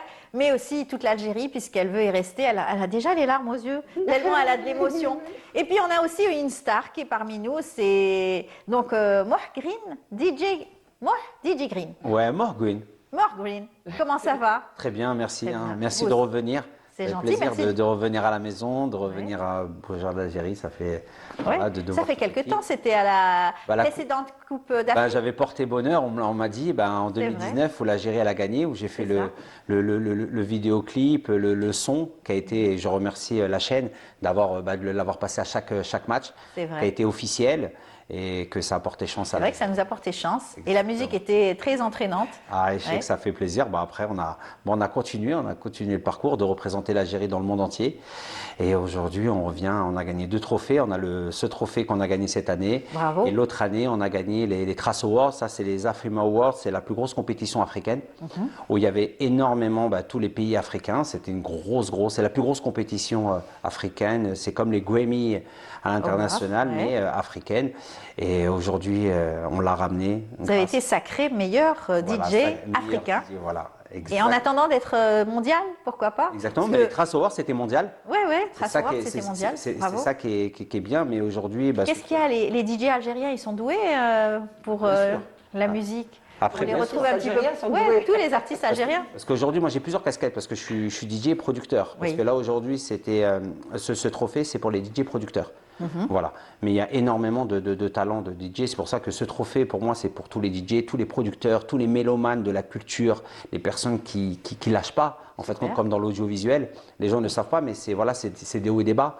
On voit les réussites, mais voilà, il y a tout un parcours, comme on le disait ce matin, elle courait, parce qu'il y a vraiment quelque chose en interne.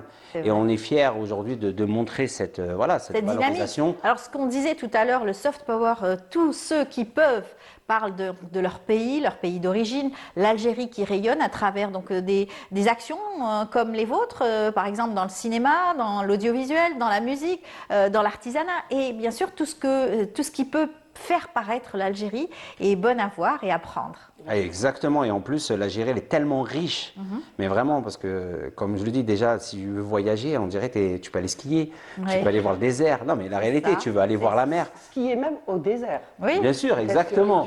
Voilà, exactement, et c'est ça qui est magnifique. Alors on parle de musique, c'est tellement riche à vraiment exporter, et grâce au numérique, qu'il faut profiter de faire découvrir à toute cette diaspora et toutes ces mélomanes qui aiment la musique africaine, parce que le monde aime l'Algérie. À chaque fois que je vais dans tous les pays, mais je suis très très bien reçu. J'étais au Nigeria, c'était magnifique. Voilà, on a cette chance, on a cette fierté aujourd'hui qui est respectée dans le monde entier et qu'on en profite. Et voilà, on en profite aujourd'hui et que je dis à tous les jeunes, on est vraiment... De toute façon, on n'a pas le choix. Les Algériens sont partout et ils se font entendre. Et on est déterminés. Déterminés. C'est ça notre point voilà, fort. on va continuer à parler donc, de votre actualité avec bien sûr cette plateforme que vous avez lancée sur Internet. Mais avant, on va laisser aussi Fella donner une actualité qui est donc une actualité de taille, n'est-ce pas? Tu as dit une chose, Amel, c'est parti et c'est pas pour s'arrêter. Non. En tout cas, la rencontre qu'il y a eu lieu cette semaine, justement en parlant d'actualité, la rencontre des chefs de poste consulaires a été un fait marquant de la semaine dernière, un fait marquant car cette réunion n'a pas eu lieu depuis 2002. Donc plus de 20 ans, 24 ans à peu près. Et donc ça a été l'événement de la semaine. Donc il y avait tous les chefs de poste consulaires qui sont dans les pays soit européens ou étrangers d'une manière générale. Voilà, on a les images. Et puis il était question de deux axes ou 3 axes principaux pour rebooster justement, pour relancer tout ce qui peut être en direction du développement économique. mais pas que, la protection aussi de la communauté était au cœur des débats. C'était primordial, bien sûr. Donc il y avait de la diplomatie culturelle, économique et surtout politique aussi. Donc ça c'est en direction évident, de notre communauté aussi. En direction de notre communauté. Donc il était question d'organiser des événements qui peuvent rassembler la communauté et les questions aussi de numérisation. La numérisation, c'était le fer de lance. Le fer de lance. C'est ça qui va faciliter, simplifier tout ce qui peut être procédure administrative et tout ce qui peut être, j'allais dire, papier et tout ce qui peut être en relation avec la diaspora, en tout cas, avec la communauté algérienne établie à l'étranger. Voilà, donc on va écouter peut-être tout de suite quelques avis de consuls. On va voir celui de Genève, le consul algérien à Genève. On a celle de Grenoble, qui est à Grenoble. Et on a aussi Dib qui est à Nice, lui. Très bien. Voilà. Alors, on écoute à travers donc, ces images que vous avez rapportées. Initiative louable, mais qui témoigne aussi de l'intérêt stratégique qu'accordent les hautes autorités du pays à notre communauté nationale établie à l'étranger comme une partie intégrante de la nation algérienne. Ce séminaire, c'est une opportunité qu'on valorise, qui nous donnera la possibilité d'étudier tous les voies et moyens d'améliorer l'action consulaire dans sa dimension service. Ça va nous permettre de s'appuyer sur les recommandations de ce séminaire pour moderniser nos services et de permettre une meilleure expérience au sein de nos consulats à l'étranger. Ça donnera une base et ça dégagera des ressources supplémentaires pour jouer un autre rôle plus moderne de l'action consulaire. Bouzid Aouatef Hanen, consul général d'Algérie à Strasbourg, nouvellement nommé. Alors je suis contente d'assister à cette conférence des chefs de poste consulaires. C'est une conférence tant attendue, elle n'a pas été organisée depuis quand même plus de 25 ans. Et c'est vraiment l'occasion que les chefs de poste se retrouvent pour qu'ils puissent partager un maximum d'expériences vécues. L'idée était vraiment que cet échange soit bénéfique et que les problèmes soient posés de façon directe pour qu'on puisse aussi arriver à trouver des solutions ensemble. Les directives de Monsieur le Président de la République étant bien évidemment très claires et très précises, d'être à l'écoute de la communauté et c'est ce qu'on essaye de faire en assistant à une telle réunion. Dib Fawzi, je suis consul d'Algérie à Nice et Monaco. J'ai la couverture sur Monaco, donc voilà. C'est un séminaire qui arrive, je dirais, à point nommé parce que ça fait plus de 20 ans qu'on n'a pas fait de séminaire, de rencontres pareilles. Et l'objectif vraiment, c'est de mettre à niveau notre cadre juridique et de se coller effectivement à l'évolution sociétale de notre communauté à l'étranger, de répondre à ses besoins et ses attentes qui sont au demeurant légitimes. Et en même temps, surtout de concrétiser les instructions de Monsieur le Président de la République, de prendre en charge de manière efficiente les besoins de notre communauté et ses attentes. C'était très important. Les attentes. Oui. Les attentes, Dina, j'aimerais bien savoir quelles sont tes attentes, par exemple. Les attentes ici, beaucoup d'attentes au départ.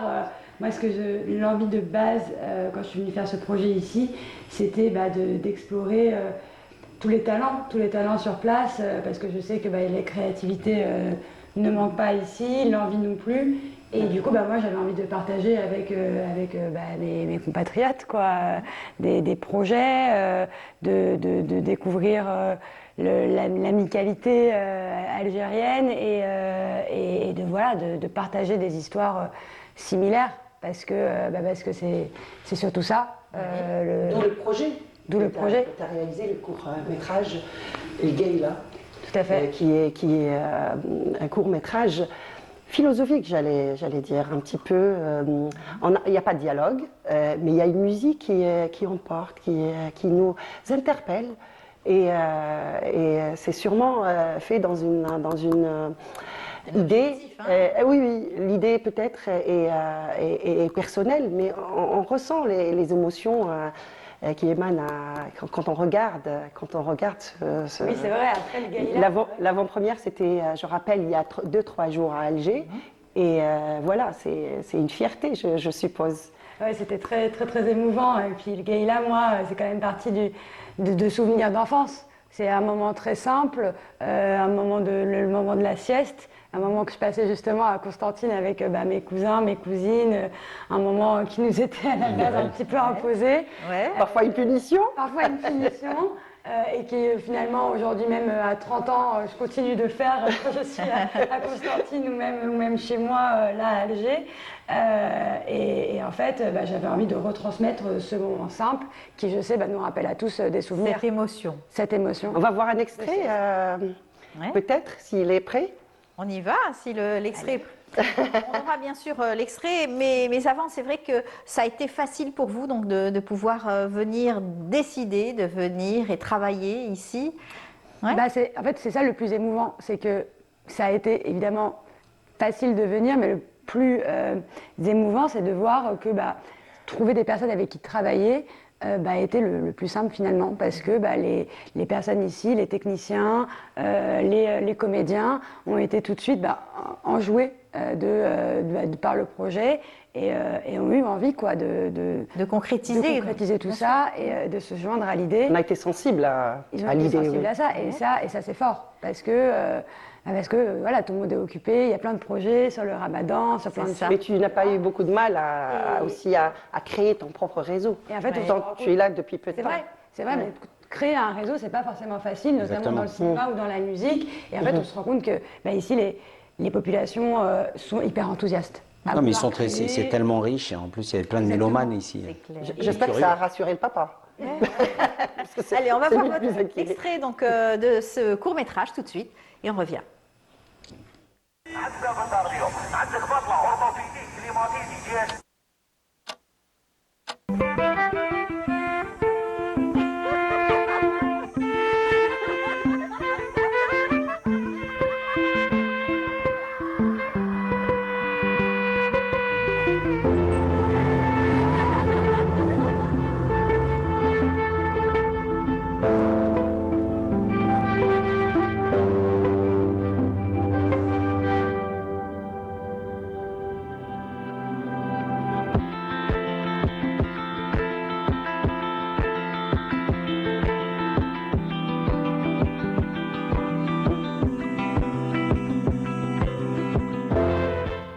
Et ça nous emporte, magnifique. La Gaïla. Magnifique. La musique, on disait que c'est un musicien algérien aussi. Sofiane Saïdi, moi j'avais vraiment envie de collaborer avec lui. Puis encore une fois, sur ce projet, il y avait cette envie aussi de donner un portfolio, une opportunité à chacun des collaborateurs, que ce soit les comédiens, le compositeur, les techniciens, de pouvoir leur donner un portfolio de qualité et de se dire que on est capable de faire un super projet de qualité 100% algérien. Voilà, de A à Z.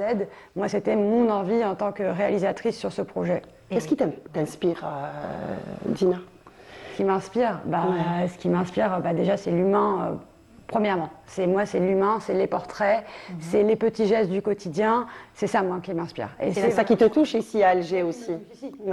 Du coup, c'est chaque personne sur ce projet-là qui va m'inspirer, et chaque petite histoire, chaque petite chose qui va m'inspirer. Moi, c'est ça. C'est clair. Ouais. Je voulais aussi parler de cette découverte d'Alger. Tu connaissais très bien Constantine, parce que tu allais tous les ans, mais Alger moins. Tu faisais quelques passages de temps en temps, mais pas eu le temps de découvrir Alger, et ça t'a complètement charmé, ça t'a complètement envoûté. En fait, c'est un petit peu comme une expatriation quand on arrive dans une ville où on connaît personne, et en fait, on se sent complètement,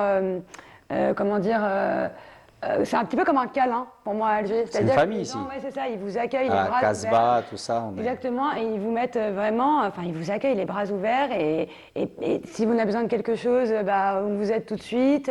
C'est hyper facile de connecter. Il fait super beau, déjà le climat, la mer. Ils sont ouverts Elle est d'esprit. tout le temps souriante, Dina. Elle est tout le temps souriante. Et en fait, on se sent tellement bien que on n'a plus jamais envie de repartir. Voilà, c'est vraiment une capitale où tout est possible. Exact. Eh ben, tant mieux. En tout cas, Mohagrin aussi va nous dire la même chose, sans doute, puisque il est là pour son actualité. Il est là aussi pour faire donc connaître donc son projet, un projet qui va être donc qui est déjà sur les plateformes. Bien sûr. On l'a vu d'ailleurs, on l'a même diffusé sur notre journal télévisé. Exactement, et je remercie. Rafeb Belhouchet est venu vous voir, vous l'avez bien expliqué. Un gros bisou, merci franchement. Et voilà, le but c'est faire rayonner les artistes, la culture et les artistes algériens. Et grâce à quoi? Grâce au numérique. Et de toucher, on a créé une plateforme gratuite où s'appelle African Prod Contest, c'est la fierté africaine. Le but c'est exporter aujourd'hui les artistes algériens. Ils collaborent avec moi. J'explique rapidement les étapes. Ça veut dire qu'ils s'inscrivent sur mon site internet, ils signent un contrat électronique. Ce qui est bien, ils n'ont pas besoin de bouger. Ça veut dire que ça ne donne aucune parité pour les femmes. Ça veut dire que c'est vraiment sans frontières. Ils peuvent rester dans leur wilaya, rester connectés, parce que tout le monde a un smartphone aujourd'hui, mais n'utilisent pas aujourd'hui, ils peuvent l'utiliser en vendant leur musique. Et ce qu'ils font, ils téléchargent les instrumentales. Sur 10 instrumentales, ils en choisissent une. Les vôtres, les miennes, pardon. Désolé, les miennes. Et après, ils en choisissent une. Et ce qui est bien, l'opportunité, c'est dans les autres pays, ils posent leur voix. C'est-à-dire qu'ils créent leur créativité. Ça leur crée un contenu exclusif. Ils peuvent leur distribuer dans les plateformes qui touchent 70% de royauté. Ça veut dire que du streaming, parce que les gens ne savent pas, mais il y a beaucoup d'artistes qui sortent leur musique et ne distribuent pas leur musique. Et ils touchent le plus de revenus à l'étranger, mais qui peuvent le ramener dans leur propre pays, en Algérie, ils peuvent le dépenser. Et ce qui est formidable, c'est que vous touchez aussi la diaspora, puisque Exactement. tous les Algériens de C'est le premier concours qui fait ça. Oui. Ça veut dire qu'aujourd'hui, on a eu des Algériens qui se sont inscrits pour cette deuxième édition. Ils sont au Canada. Exactement. Et pourtant, c'est un concours africain. On a levé 15 000 artistes sur 9 pays d'Afrique, et c'était fou. C'est vraiment, on inclut la diaspora, parce que la diaspora est vraiment impliquée, qui veulent revenir à représenter leur pays. Et c'est fou, parce qu'il y a énormément qui veulent représenter leur pays, même pas leur pays où ils habitent. Hein. Oui, et c'est ça qu'il faut qu'on ramène aujourd'hui, ce patrimoine qui est riche, et le développer à l'international, et de montrer cette richesse, parce qu'il y a énormément d'artistes avec du talent. Mais grâce à cette plateforme, on a créé un pont avec les pays pour se connecter avec les pays grâce au numérique, se découvrir, de travailler ensemble gratuitement. Et c'est ça qui est magnifique. Et ils touchent un accompagnement, ils touchent un revenu pour sortir. Ils touchent aussi, ils font un clip avec moi. Et il y a une grosse visibilité parce qu'on a énormément de partenaires internationaux, dont l'Algérie. Et c'est ça qui est important. C'est une belle visibilité pour eux. Bien sûr. C'est un tremplin formidable pour ces artistes, peut-être qui sont des artistes cachés. Et ça sera peut-être des artistes internationaux aussi à leur tour. Et ils n'ont pas le choix parce qu'il y a beaucoup quand on connaît l'artistique, il y a deux sortes de personnes motivées. Il y a les personnes qui disent oui, ça je peux le faire, et il y a les personnes je vais le faire. Et aujourd'hui, grâce au digital, tu n'as pas le choix. Si tu t'es pas inscrit, viens pas te plaindre. Parce qu'on dit beaucoup, oui, il n'y a pas ça, ou j'ai pas ça, c'est différent, je ne peux pas me déplacer, je ne peux pas partir dans une wilaya, je ne peux pas venir à la capitale. Alger, elle vient de découvrir Alger, et qu'elle le voit que ça va super vite. Et même moi je viens à Alger, et j'adore Alger, ça va tellement vite que j'ai envie de m'installer, la vérité. Ouais, j'imagine, n'est-ce pas? C'est ça le soft power aussi, que veut aussi créer les représentations diplomatiques et consulaire. Et il y a justement à Montpellier, c'est les 3 derniers jours, un événement qui s'appelle Escale culturelle algérienne. Et il était question de mettre en avant toutes les facettes d'Algérie, le patrimoine, il y avait le tourisme, des artisans plutôt sont partis à partir de l'Algérie et de plusieurs wilayas pour aller représenter un petit peu ce patrimoine. On va regarder peut-être quelques images si on a les images normalement. Et on aura aussi quelques avis. On y va. Sur cet événement. Voilà, c'est ça l'artisanat, n'est-ce pas? Oui, c'est ça. Voilà, à peu près, mais on va aller directement vers... Super beau. Ouais. Le savoir-faire, bien sûr, de chaque artisan et artisane, donc, n'est-ce pas? Si on peut avoir les images... Ouais. Voilà. Donc, on va écouter peut-être quelques artisans et quelques visiteurs de cet événement qui ont été ravis de se rencontrer d'abord et puis de découvrir ce côté et des plusieurs facettes de l'Algérie. C'est vrai, c'est vrai. C'est une visite, c'est une balade quelque part. خارجية القنصلية الجزائرية في مونبولي نتشرف بالأسبوع الثقافي الله يبارك كانت ما شاء الله فاتت مليحة والجالية تاعنا عجبهم البرودوي الزول الأول السلام نوان هذا ونين ديجا ثم زوالو ثاني نون ميغ دار المردا غينيا ولا تروازيام ولا لا كاتريام فوا كيكش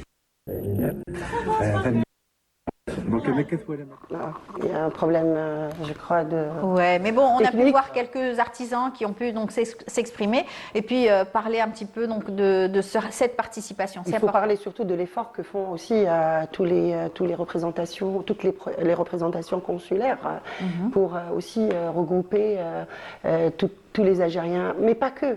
C'est ouvert à tout le monde en fait. Ils leur demandent même de ramener chacun un plat pour le partager et dans la convivialité et dans la fraternité et l'amitié. Donc voilà, c'est ce que de toute façon veut le consul général, M. Boukhatem Najib, qui était là la semaine dernière présent au ministère des Affaires étrangères lors de la conférence consulaire. On va l'écouter peut-être parce que hier c'était la clôture, on l'écoute tout de suite. Cette magnifique manifestation qui a permis d'effectuer de véritables escales culturelles au sein du riche patrimoine algérien pendant 4 jours, du 4 au 7 février courant, à travers des expositions, des rencontres, ainsi que des expressions artistiques, a été voulu comme un espace d'échange et de dialogue culturel, favorisant le rapprochement des peuples et la transmission des valeurs d'ouverture, de mémoire et de partage. Puisse cet événement s'inscrire comme une pierre fondatrice d'un avenir encore plus ambitieux et prometteur, porteur de rencontres, de création et de réussite.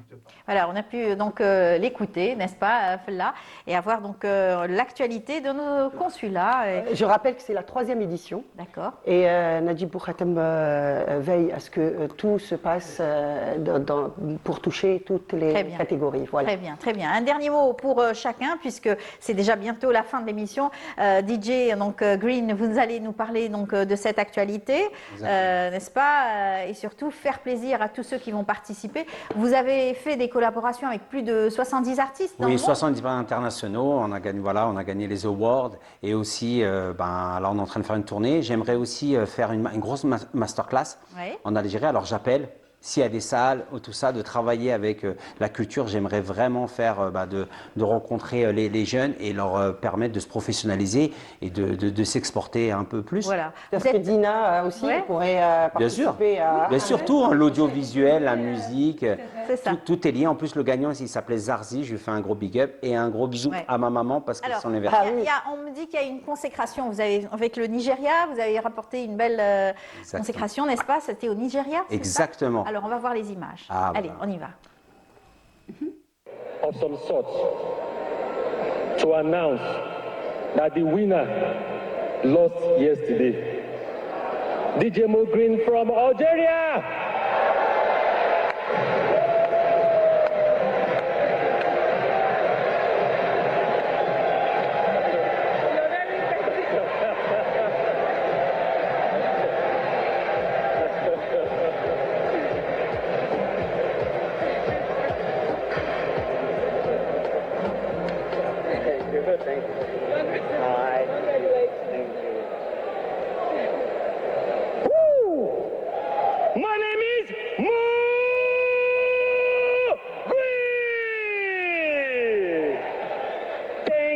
Thank you, Afima. Thank you everything. Good evening, every day. My name is Mo Green from Algeria. Viva l'Algérie. 1, 2, 3. viva l'Algérie. Thank you partenaires, thank you family, thank you for collaboration. Un beau souvenir, ça, c'était grandiose. Là, j'ai dit, j'avais le drapeau, c'est une émotion de fou parce que je le dis, je le porte en tant qu'Algérien et fier de mes origines. Ouais. Et que voilà, comme je dis, je fais un bisou à ma maman, qui c'est son anniversaire, et mon fils, c'était aujourd'hui. Ouais. Et voilà, et c'était une fierté de montrer qu'on est plein d'artistes, dans tous les domaines, et que voilà, on essaie de faire rayonner comme plein d'Algériens, et on est très heureux. Bravo, en tout cas, bravo. Projet on est aussi, peut-être. Toujours faire rayonner l'Algérie au mieux dans mes projets. Bientôt un festival peut-être. Les festivals, Bijaya j'espère l'année prochaine, et peut-être Timimoun, mais toujours dans sa globalité, faire rayonner au mieux, quoi, montrer que on fait les choses de manière techniquement et dans nos histoires formidables, quoi. Et voilà, c'est ça l'objectif, montrer qu'on a des techniciens et des récits qui sont à la hauteur. Plus qu'à la hauteur. Tu veux saluer ton papa et ta maman, Bien sûr que je veux saluer mon papa, ma maman et ma sœur et tous les gens qui ont été présents lors de cette aventure pour moi ici à Alger. Bisous la famille. Voilà, avant de terminer, je tiens à t'offrir ce petit, je dirais, de tous les films algériens. Document qui. En plus, j'avais rencontré avec. On peut le montrer.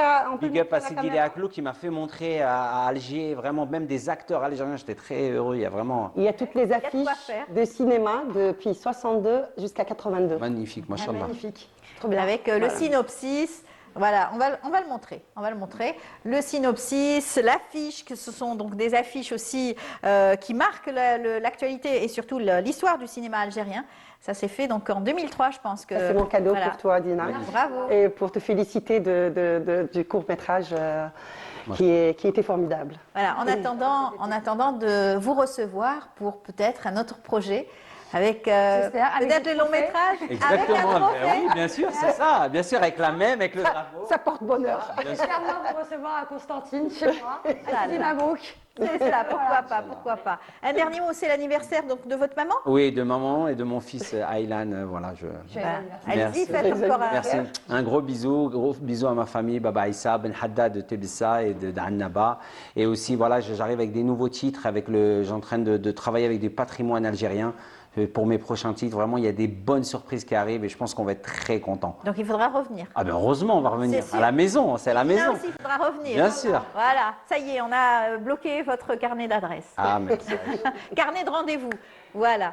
Et sinon, là, un dernier mot? Je vous remercie tous les deux pour l'énergie que vous quand même, elle est contagieuse. Hein. C'est vrai, la joie est contagieuse, ça fait plaisir. Exactement, donc c'est vraiment une véritable fraîcheur ce matin et merci beaucoup pour votre présence et de nous avoir fait confiance aussi. Merci. Merci beaucoup. Voilà. Eh bien, merci beaucoup, Fella, pour toute cette actualité. En tout cas, merci encore une fois à vous deux. On pourrait, Amal, peut-être annoncer juste une chose, dernière chose. Smaïl Chertou qui donne un spectacle cet après-midi à 18h au théâtre Le République. Il a repris le livre L'Algérie, tu la kiffes ou tu l'aimes. Ah oui, voilà. Donc, soyez nombreux. On le voit. Ah, on le voit. Magnifique. One-man show. Ça y est, je fais ce grand saut dans le vide. La représentation exceptionnelle aura lieu le 8 février au théâtre Le République à Paris à 17h. Je compte sur vous pour qu'on soit nombreux pour, comme dans le livre, parler de l'Algérie, rire, partager autour de cette dérision, autour des cultures algériennes et du patrimoine et de tout ce qui nous rassemble. Mais surtout, passer un excellent moment dans ce que j'appelle l'expérience. Voilà, ça y est. Merci beaucoup, la régie, merci beaucoup, Fella. Merci à toi, merci aussi à la diffusion de nous avoir ajouté aussi quelques minutes. On est arrivé à la fin de l'émission. Encore une fois, bravo à vous deux et puis bonne chance pour vos carrières respectives. Et à très bientôt, Inch'Allah. Fella, à dimanche prochain. À dimanche prochain. À dimanche prochain, le rendez-vous est pris. Quant à moi, je vous dis merci beaucoup. On se donne rendez-vous dès demain matin, 8h ici à cette même place. En attendant, je vous donne, n'oubliez pas, le rendez-vous continue avec l'actualité et surtout et les émissions de Canal Algérie. Juste après, il y a l'instant matin avec Marie Moussarid. Au revoir et bonne journée. Voilà, c'est fini.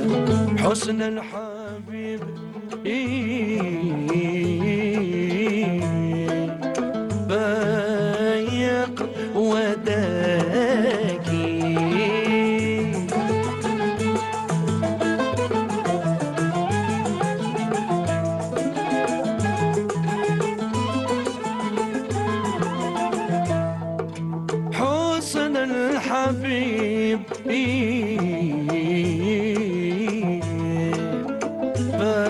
فايق وداي المبسيمة صارت عيون